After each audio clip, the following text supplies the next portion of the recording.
Welcome to another crochet tutorial with Cozy Rosie UK. Today I'm going to be showing you how you can make your very own blooming stripy ribbed scarf. I'm going to be using 3 colours in my scarf. You can use more, you could use 4 or 5, but I'm going to show you just using these 3.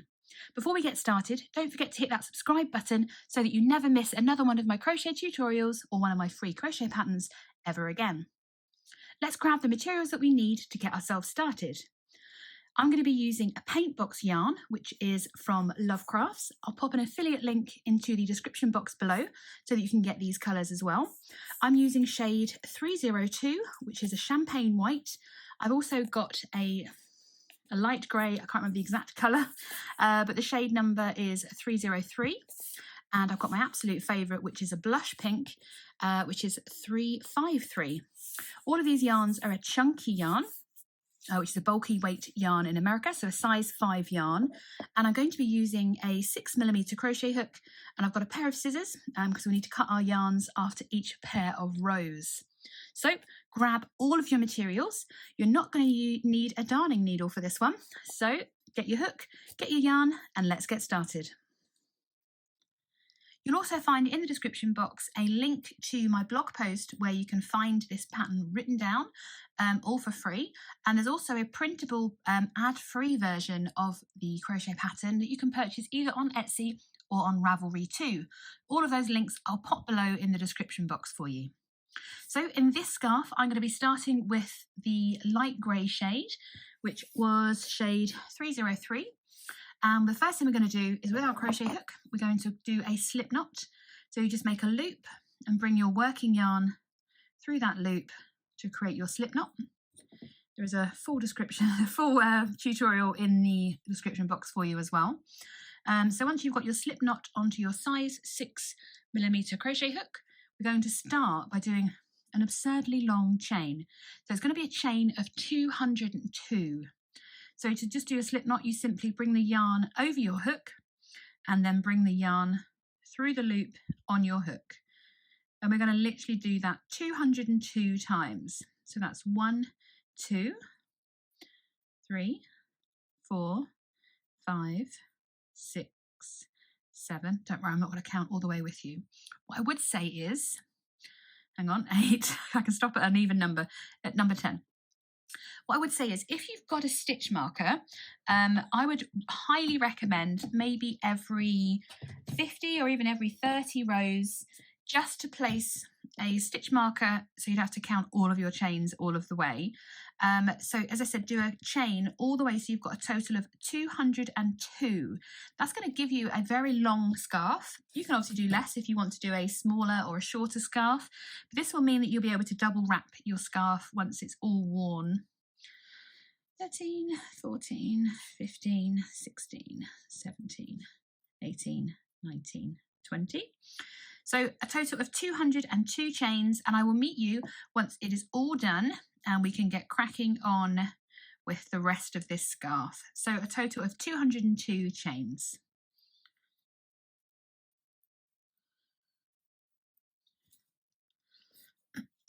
Okay, so that is a total of 200, so 201, 202. So it is a very, very, very long chain. So if you want to check how long your scarf's going to be when it's finished, you can simply literally drape it around your shoulders. It is going to be a little bit of a stretchy chain because, well, I've done mine a little bit looser as well so I can work into it easily. Now, what we're going to do is we can't work into this first one. We're going to do a half treble crochet into each chain along. This is going to be row 1. So to do that, we're going to start by placing our first stitch into the 3rd chain from the hook. Okay, so remembering that this one doesn't count, this first chain here, we're not going to work into, that's chain number 2. So I always count down one side. So 1, 2, and we're going to put our hook into there with our first stitch. So to do a half treble crochet, we bring the yarn over the hook, and then we're going to insert it into the 3rd chain, and we're just going to go under one of the loops in that chain. If you want to, you can work in the bumps of the chain to give it a really nice finished edge. That's the bump there. But for me, I actually prefer it just working under that top loop. So we'll do that again from the beginning. So we're going to yarn over and into the third chain from the hook. We insert the hook, yarn over, bring the hook back through with that yarn, and we should have 3 loops on our hook. We're going to yarn over and pull through all 3 loops on our hook. And we're going to do that into the next chain. So you see we've got this big hole there, just ignore that. This is the next chain here. So again, we yarn over the hook, ignoring that hole, we're working into this chain here. Insert the hook, yarn over, bring that loop back through. So we have 3 loops on our hook. We're going to yarn over the hook again and just pull through all 3 loops on our hook. Ignore that hole there, yarn over the hook and into that next chain, just under that top loop there, yarn over, bring that hook back through with the yarn on it, 3 loops on our hook, yarn over and pull through all 3 loops. So if you wanted to count your stitches, ignoring this bump here, that's that chain we ignored. So we've got 1, 2, 3. You can see the posts, you can see the light coming through them there. If you want to make it really easy, you can just count the V's along the top. So we've got 1 V, 2 V's, 3 V's, and this loop on our hook never counts. So we're going to continue to place 1 half treble crochet in the UK, 1 half double crochet in the US into each of these chains all the way along. And we will end up with a stitch count at the end of 200, because we skipped those first 2 chains, which acts as our turning chain. We'll go into that when we get to the end of this row. And each time we're simply just going to work into each of these chains, placing 1 treble crochet or 1 half double crochet if you're using US terms, into each of these chains along. So at the end of row 1, we'll have a total of 200 stitches. So keep working all the way along, and I will meet you at the other end when we've got all 200 stitches. So just making sure that you're working into each of these chains along.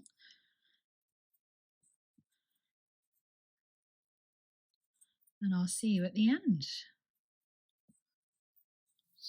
So I'm just reaching the end of my first row. You can see I've reached all the way down to my slip knot. And I'm just going to place my final stitch into that very last chain. Should be an absolute expert at half treble crochets now. If you want to do a count of your stitches to make sure that you've got the right amount, which I would recommend because we are going to ensure we have the same number of stitches in each row, you can, as I said before, you can just count your V's. So 1, 2, 3, 4, 5, 6, 7, 8, etc. And you should have a total of 200 if you use the same starting chain. So we started with a chain of 202 all the way back here, and we skipped those first 2 working to that third chain. So that gives us a total of 200 chains. So I mentioned right at the beginning of this video, before we started this, something called the turning chain. So because we're doing a half treble crochet, the official turning chain is 2. So you would chain 2 and then turn your work. Or you can turn your work and then chain 2. I tend to chain before I turn. And literally the same as we did to make our chain there, we just simply bring the hook with the yarn over and pull through. That's 1. And we're going to do a chain 2 for our turning chain. And I always turn my work like a page in a book. I'm just going to bring that over there because there's a lot of that. Make sure this is not twisted. So now that we've chained 2, we are going to go into round 2. So make sure you can see this nice and clearly. Again, we've got the loop on our hook, does not count as a stitch. Chain 1 is here. This is chain 2, where that second one is.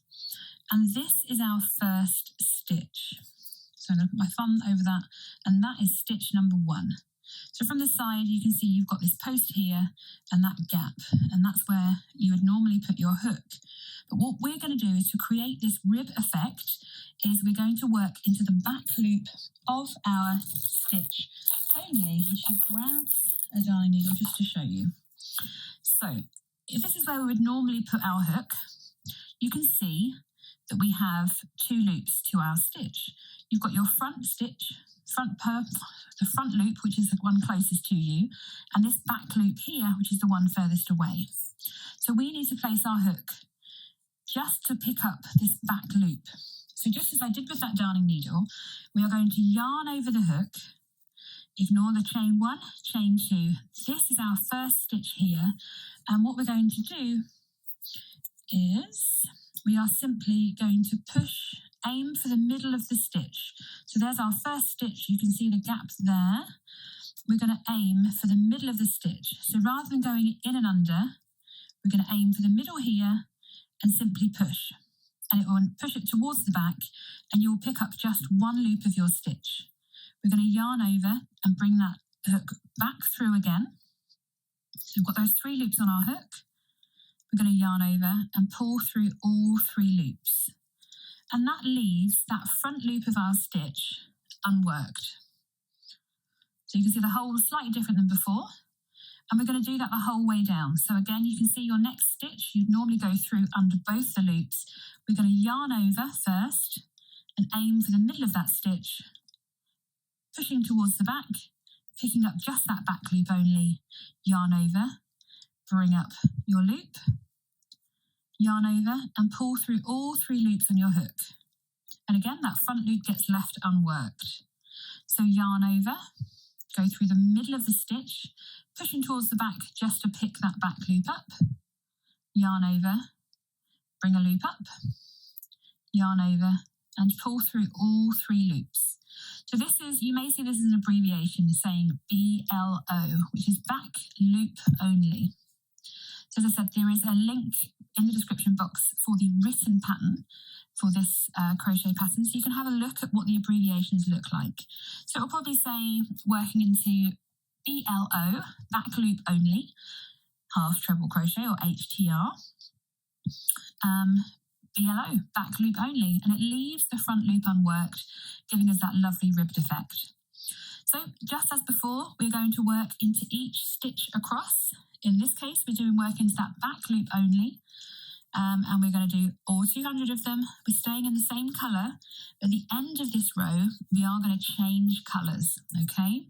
So keep working into each back loop all the way across into each and every stitch, and you should end with the same number of stitches that you started with. So you should have a total of 200 stitches at the end of row 2. So I will meet you when we reach the other end of this incredibly long row, ready to change colours. So I'm just working into my last stitch here, which brings my total of number of stitches. I've still got 200 stitches here. Now at the other end, do you remember we did a chain 2 and then we turned? Before we do that, we're going to change colours. So I've got my tail end, I am ready. I've got mine ready to go on my second colour. So I've done my light grey and I'm going on to my blush pink for the next row. So to change colours, it's super easy, okay? Literally just drop your grey working yarn and place your new colour, leaving quite a long tail. Which I'm just going to grip it between those 2 fingers there and then just bring it through the loop on my hook. Drop the pink, pull the grey tightly so that it's nice and secure. I'm going to make sure I put my tail yarn out of the way and pick up my working yarn. I'm going to pinch it just between my thumb and my forefinger, holding all the yarns down so I can just tighten what's on my hook. Then I'm going to do that chain 2. I'm going to do that again for you. Pull that a bit bigger. So I started with my main colour, which is my light grey. I dropped that one, and then placing the tail yarn away from me, I put the new colour onto my hook, just pull down and grip it between my forefinger and my 3rd finger and just bring it through the old colour, tighten the old colour down, drop that tail yarn and yarn over the hook with the new colour. I'm going to wiggle it a little bit so it's nice and tight. So tighten that loop over your hook, yarn over and pull through to chain 1. Do that again for your chain 2 to turn. Now, normally I would encourage you to weave your ends in as you go, but we're actually going to use these later, okay? We're going to use these as part of the fringe. So we're just going to leave them there, and I'm just going to turn my work. So I always turn it like a page in a book, just the way I remember to do it. And we can leave those two tails just flapping about there. So going into row 3, we've changed colour, if we are changing colours, and we're going to work into that back loop again, all the way across in our new colour. Again, we're going to be leaving that front loop unworked to give us that nice ridge.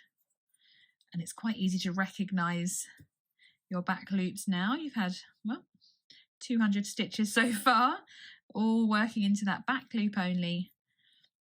And this is us doing row 3. So we're going to end row 3, placing a half treble crochet into the back loop only, into each stitch across. And we're going to end row 3 with a total of 200 stitches once again. Nice easy number to remember. And you can see how that colour change is really showing, and it really makes this rib show out really well as well. So we're going to work the whole of row 3 and row 4 in exactly the same way and in the same colour. So I'm going to let you crack on, do your 200 stitches for row 3. When you get to the end of row 3, we're going to chain 2 and turn, and then we're going to do the same thing again in row 4, all in this same shade. So we do the chain 2, we've turned our work, and then we're going to go on to do another 200 stitches all the way back down. So we end up with 2 rows of grey and 2 rows of pink.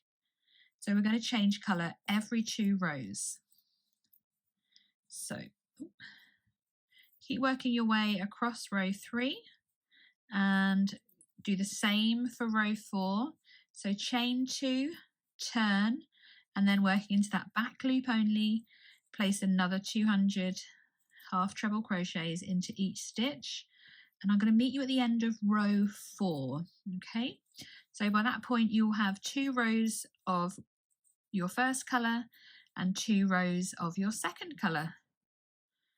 So I'll see you in a little bit. I'm not going to say that's going to be a quick part of the job. So just hit pause and I'll be back with you at the end of row 4, where we're going to change colour again.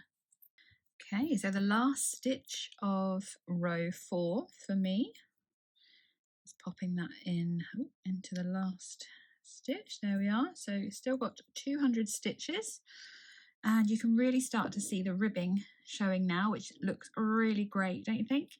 You can see it on both sides, so it's almost reversible. It will be reversible, this scarf. So we've got row 1. Pop it down so you can see. So row 1, where that line is, row 2 is just behind it, row 3 and row 4. So at the end of row 4, we're going to change colours again. So just like we did before, I did snip that colour off, leaving a long tail. Before I snip this one, I'm going to attach my next colour. Ignore that, that all just came out of the ball, because that's always fun, isn't it? So once again, nice long tail, because we're going to use that for part of our fringing. Just going to place it over the hook, push it out of the way, and bring it through the loop on my hook, pulling down on the old colour just to secure it. And then I'm going to put my tail out of the way, just there. With my working yarn, making sure it's attached to the ball, I'm just going to tighten that loop, making sure everything's nice and tight, and then do the chain 2 with the new colour. And then turn my work again. So this is us going into row 3. No, it's not. Thank goodness it's not. We're going into row 5 already. And once again, it's exactly the same. We're just going to place a half treble or a half double crochet into the back loop using the new colour. So we are going to continue to do this. We're going to do it all again. So we're going to do 2 rows in our third colour. In my case, I'm using the champagne white for the third, sorry, because I do it in 2s. In row 5 and row 6 is going to be in the champagne colour. I mean, you can change colour every row if you wanted to. If you wanted to make another one, you could change colours in every single row because we're going to use these tails at the end. So if you've got tails on both ends of your work, it's absolutely fine because you're just going to hide them in the fringe. We're not going to weave them in or anything. So it's going to be quite a quick project in that respect. So continue to work on rows 5 and 6, and then we're going to go back to colour 1 again. So we're going to do this for what I'm going to do a total of 2, 4, 6, 8, 10, 12, and then I'm going to finish off with another 2 rows of the last colour. So I've got 2 the same, and then I finish off just with that. So again, don't forget you can find that written copy of the pattern in the description box below. And if you need to re-find this video so you can finish up once you've done your next few rows, you can find it in your history on your YouTube app or on your YouTube account as well. I know you will have already hit the subscribe button. And you know what I'd really appreciate?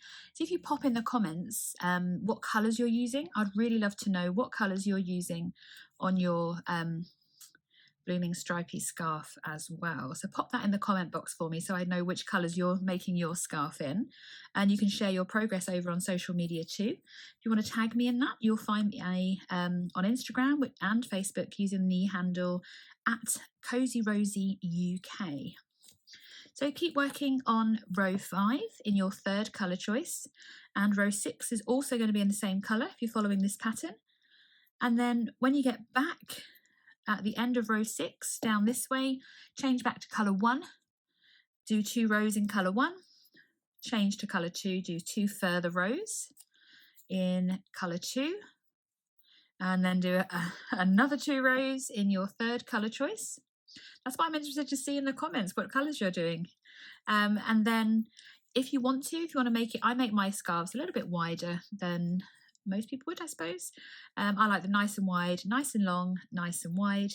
And then I'm going to do a final row, a final pair of rows in my 1st colour as well to kind of, so it edges it, it gives it a bit of a nicer edge. You can leave it in just your final rows as your 3rd colour if you want to. And then we are going to add our fringing.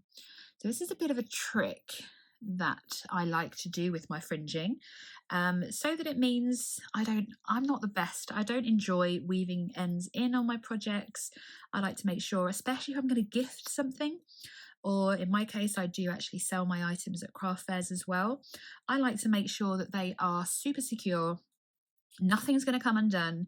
It can be popped in the washing machine. This is machine washable acrylic yarn. It's super soft, and I think it's useful to know that if someone was to pop it in the washing machine, it's not going to come undone, because that's my worst fear, is that someone has a beautiful handmade garment that you've made or a handmade accessory, and I couldn't imagine that they just popped it in the washing machine and they dragged it out and everything was a bit falling apart. So the way that I do my fringing will be super secure. It will secure all of your edges, and it means you don't need to weave your ends in. If you're anything like me, that's not the funnest part of a project. So I'm going to leave you now while you go ahead and complete your next, finish off these 2 rows in this colour. So this is going to be rows 5 and 6. Rows 7 and 8 are going to be in colour 1. And 9 and 10 will be in colour 2, 11 and 12 back in this colour again in colour 3, and then I've lost count of the rows now because I'm not very good at maths. Let's say 13 and 14 might be right. Are going to be back in my 1st colour again. Don't forget, you can, once you're kind of into that row, you can snip your previous colour. Just make sure you leave a nice long tail, because we are going to use that, as I said, as part of our fringing. It stops things getting too tangled up, she says. There we go. So yeah, keep working through on these rows, and I will see you back when you're happy with the width of your scarf, so that we can add in our fringe. So you can either hit pause and come back, or you can find, as I said, you can find this video in your history, and we're going to go through this fringing together with our completed scarves so that we can rock them out. So I will see you in a bit.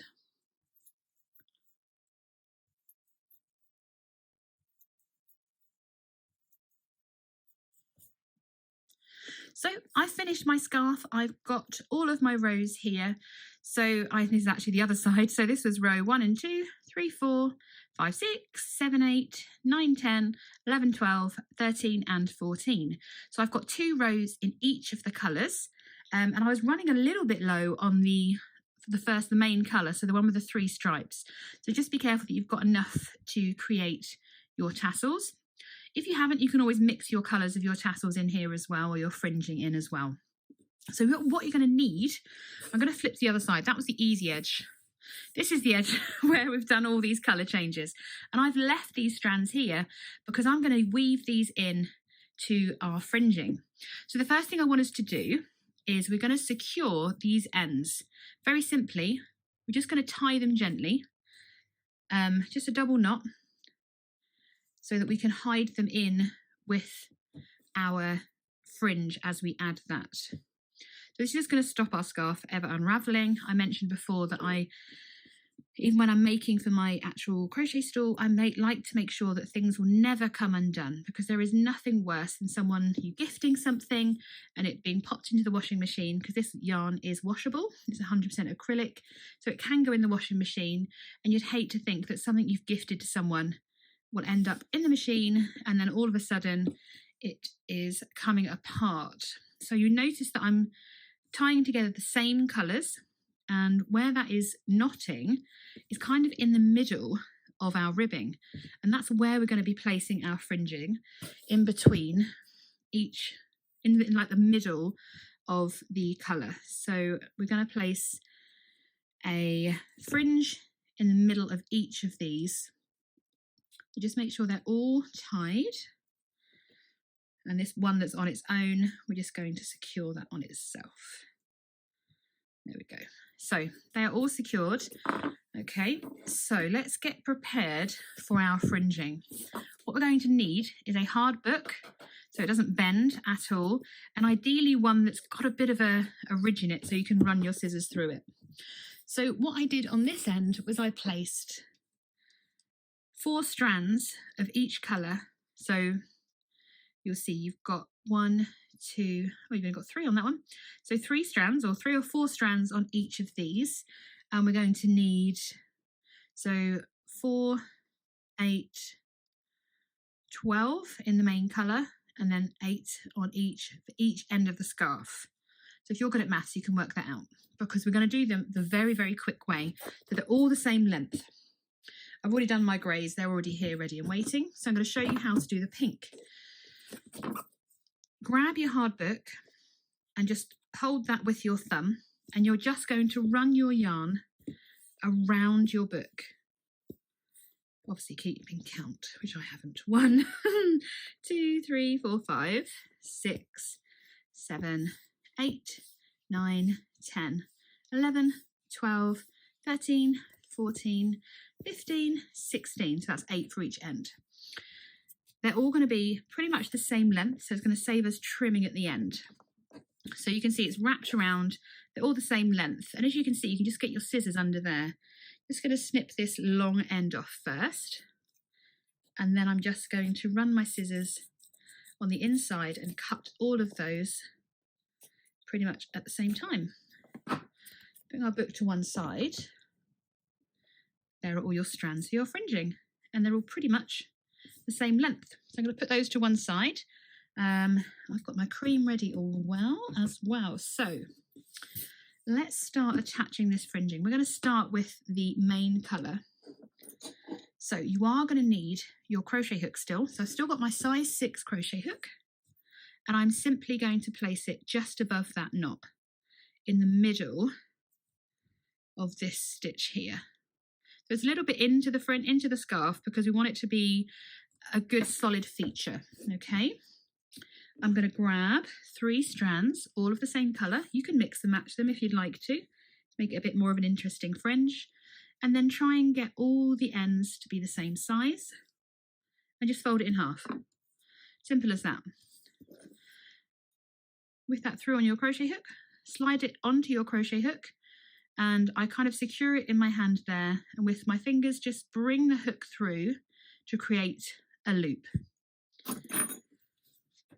So So you see we've got a loop here. These are the ends, they're all still together. I'm going to bring my hand through the loop and push it through. And then I've brought those ends through that loop. Now I want to hide these ends inside as well. So I'm just going to also bring them through the same loop and then just gently pull to tighten. And there we are, all our ends are secured. I'm going to pop that knot through as well. And there you have your first fringing. Obviously your ends are a little bit longer, but we're going to trim those up in a moment as well. And that's all nice and secured, and it will sit nicely as well once all the other strands are added. So let's add our cream or our champagne white strands. Grab some of those. So I've got 3 cream strands, pretty much all the same length at that end. Just literally fold them in half. Grab my crochet hook. I'm going to go in roughly there to the middle, going through the same way each time so that my knots are all on the same, facing the same way on my scarf as well. Just bring that hook through that hole and it creates that lovely loop. Take your hook out. I'm going to place my fingers through. Grab those and just pass it through that loop. I'm not going to pull yet because I also want these strands to go through, so they're all nicely secured. There we go. So they're through the same loop. Pick up those strands and just gently pull. And there we are. They're all secured.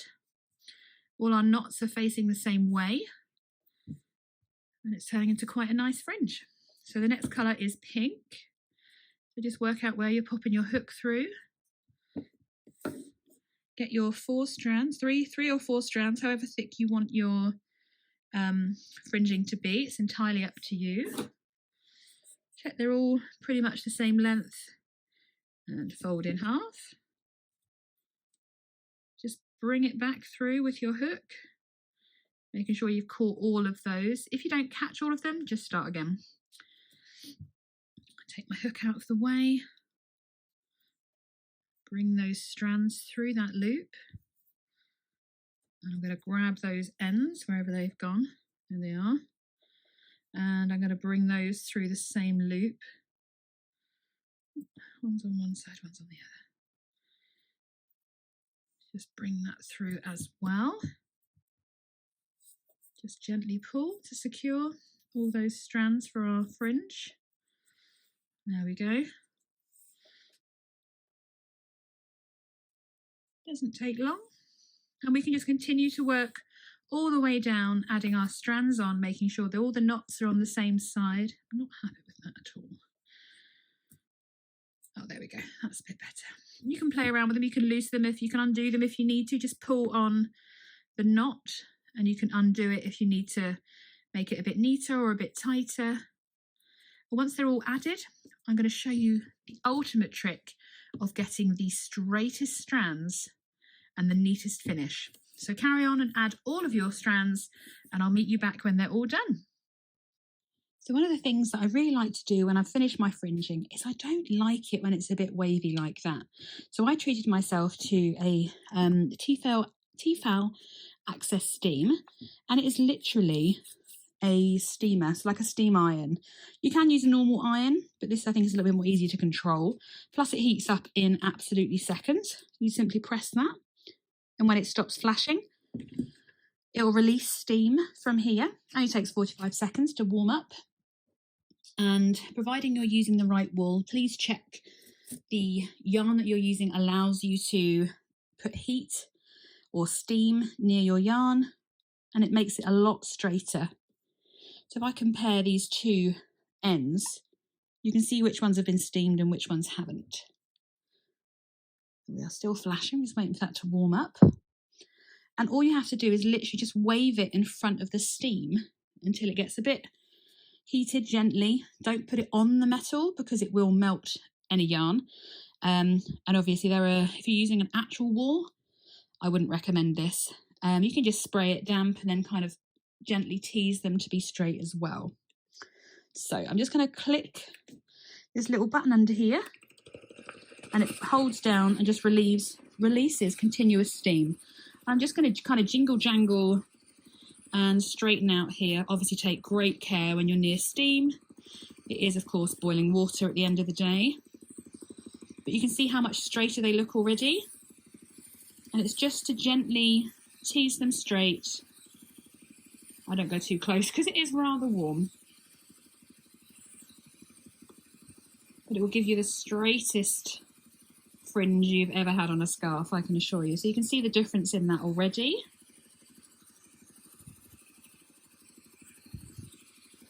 I'll just turn that back off. There we go.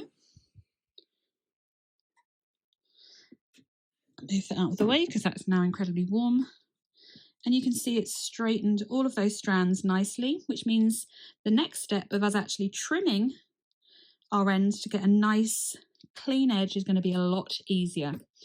So I'm just going to change the camera angle and I'll be back with you. So this is where we get to play hairdresser. So I kind of make sure mine are lined up. They're not going to move. Just going to move that there. I hope you can still see what I'm doing. Just push it together, making sure that the edges of the scarf on both sides are lined up. And we're just going to kind of pick the first two up, just like a hairdresser does, as I compare it to, and run your fingers down until you reach the shortest strand. And we're going to lose that much length off of these. So the shortest strand is going to be the one we're going to have to match to. So do one side of the scarf at a time. Simply run your fingers down till you reach the shortest strand. And then we're just going to snip. I'm going to go off, probably shouldn't go off camera, but, and just with sharp scissors, you're just going to cut along, just like a hairdresser would. Move those ends out of the way. So already you can see they are of similar length. And you can just go over it, making sure that you catch all the ends and they are all the same length. Oh, don't want those in there. Go away. There we go. And then just move on, pick up the next colour with the one that you've already cut. And moving down, just cut off those long ends. You have to pull tightly. Just wanted to take off those long ends. So they all end up the same length. And then pick up the next colour because you've already done those pink ones. Again, pull down. It does feel like we're cutting off quite a lot, but it means it will have a nice straight edge. There we go. See, they're all the same length. Pick up the next one. Remember, we've got these tail ends in here as well that we've joined on, which is why they're so much longer. I normally do this over the side of a desk and then just drop the ends straight into a bin. Just making sure that your scarf is straight. You can always put a weight on it, maybe place a book on it to stop it from moving. Just gently come down towards that shortest length and then just trim off the longer ends.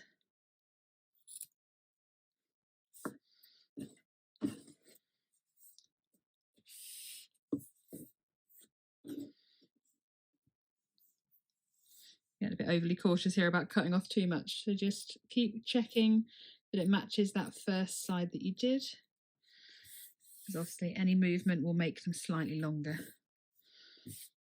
Up to the last one on this side of the scarf.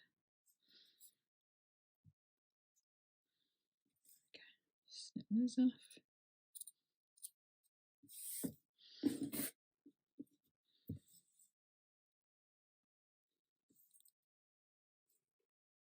You tell I'm not a hairdresser, can't you? Let's be honest. You wouldn't want me cutting your hair, but that's why I'm not a hairdresser. So now I'm going to bring the other edge up and make sure they are lined up so that they are the same length. And I'm going to pair up the two sides, making sure they are the same length. It's probably a bit, I do like to be a bit overly cautious. I'd rather I took my time over this section rather than getting it wrong. Again, just trim off those long ends. You can always double check it and do it again. Check they are the same length. Does seem a little bit longer than that end, doesn't it? Okay. Again, you're just going to move all the way through, doing all the colours on the same,